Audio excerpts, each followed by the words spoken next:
ગુજરાતની 6.5 કરોડ જનતા વતી એક જ ડિમાન્ડ છે. ગુજરાતના ગૃહમંત્રી મિસ્ટર હર્ષ સંઘવીનું રાજીનામું જોઈએ. Nothing less than that. એનાથી ઓછું કઈ નહીં ખબર. આ 8 ચોપડી પાસ ગૃહમંત્રીને સત્તાના કોઈ સ્થાન ઉપર રહેવાનો અધિકાર નથી. ગુજરાતના 33 જિલ્લા 250 તાલુકામાં છડેચોક દારૂ આવતું હોય અને સ્ટેટ મોનિટરિંગ સેલને પણ કહેવા માંગુ છું, તમારામાં બી પાણી હોય તો શું ખાલી કોન્સ્ટેબલોની વિકેટ પાડો છો? હે, તમારી બધી હોશિયારી ખાલી કોન્સ્ટેબલ આગળ નીકળે છે. હેડ કોન્સ્ટેબલને સસ્પેન્ડ કરો છો, એક્શન લો છો તો બહુમાં બહુ પીએસઆઈ ને પીઆઈ ની સામે.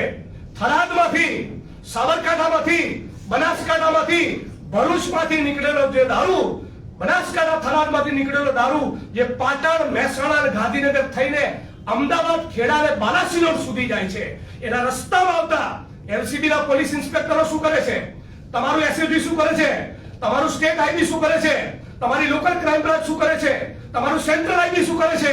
તમારું ગૃહ વિભાગ શું કરે છે? ત્યારે તમારું સ્ટેટ મોનિટરિંગ સેલ સવાલ કેમ નથી પૂછતું કે આમાં જિલ્લા પોલીસ વડાની શું ભૂમિકા છે? ટાર્ગેટ કરવા હોય જિગ્નેશભાઈને તો નાના પોલીસ કર્મચારીઓના હાથો બનાવો છો. અરે શરમ આવવી જોઈએ તમને.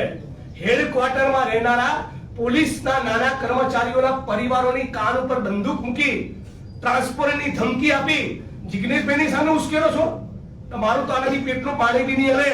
મિસ્ટર સંઘવી સમજી લેજો, ગુજરાતની જનતા બરાબર તમને ઓળખી ચૂકી છે.